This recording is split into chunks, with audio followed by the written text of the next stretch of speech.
Doctor නාන වෙලාවට හිසේ සබන් ගන්නවට වඩා ෂැම්පූ එකක් භාවිතා කරන එකේ තියෙන වාසිය මොකක්ද? හොඳයි, good question.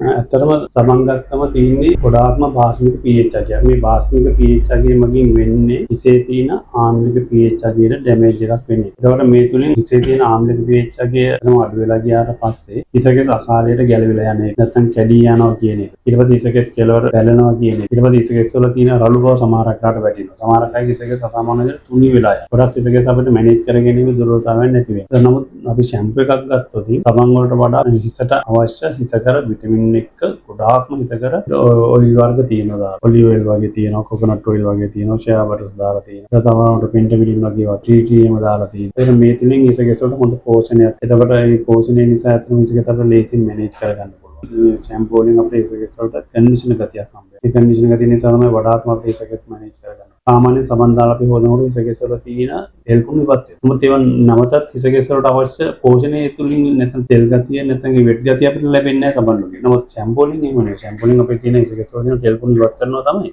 ඉවත් කරනවත් එක්කම ෂැම්පූට අපි දාලා තියෙන ඒ හිතකර ග්ලිසරින්, කොකනට් ඔයිල්, ෂෙයා බටර් ගොඩාක් ඔයිල් වර්ග නිසා හිසකේ වලින් අයින් වෙලා ගියත් ඒ පෝෂණය ආයිසට ලැබෙනවා. ඒ නිසා මේ නාරියල් වලට අපිට තියෙන පිළිපොන් ගතියක්, පානුවක් ගතියක්, අද ෆ්‍රෙෂ් ගතියක් දැනෙන හිසකේ වල. හරි ලස්සන හිසකේ මැනේජ් කරගන්න පුළුවන්. ගෙස්කස් කැඩිලා දිරලා යන්නේ නැහැ ඉක්මනට. ඒක ගෙස්කස් කැඩීමක් වෙන්නේ නැහැ. අකාලේ හිසකේ ගැලවී යාමක් වෙන්නේ නැහැ. ගොඩාක් අය කොණ්ඩේ වැටෙනවා, කොණ්ඩේ නැහැ, කොණ්ඩේ අඩුයි කිය කින් වර්ග ගොඩාක් බොන. ඇවිල්ලා කියන විටමින් B කොච්චර බියවත් හරියන්නේ නැහැ. ඇත්තටම විටමින් ගොඩක් වටිනවා තමයි කොණ්ඩේට. නමුත් අපි මොනවා කරත් අපි අවසානයේ අපිට කිසිම තීරමක් නැති විශේෂයෙන්ම සල්පාඩංගු මේ ෂැම්පූ එකක් හෝ නැත්නම් හිසට සබන් කෑල්ලකින් කොණ්ඩේ සෝදනවා නම් පිරිසිදු කරනවා නම් කොච්චර විටමින් B වත් අපිට කොණ්ඩේ ලස්සට තියාගන්න හම්බ වෙන්නේ නැහැ. ඒ නිසා පළමුව අපි කරේ යුතුවන්නේ කොණ්ඩේට හොඳට ගැලපෙන විශේෂයෙන්ම සල්ෆේට් අඩංගු නැති ගොඩාක්ම හිතකර ද්‍රව්‍ය අඩංගු හොඳ ෂැම්පූ එකකින් කොණ්ඩේ සෝදන්න ගන්න එක තමයි. ඒක සබන් වලට වඩා ඇත්තටම සබන් පාවිච්චි කරන එක ගොඩක්ම වටිනවා. ඒ කොණ්ඩේට ගොඩක් වටිනවා. ඒකම ගෑනු ළඟ කරන කොණ්ඩේ හොඳට දිගට ලස්සනට හැඩට තියාගන්න. ඇත්තටම සබන් වලට වඩා ෂැම්පූ එක වටිනවා.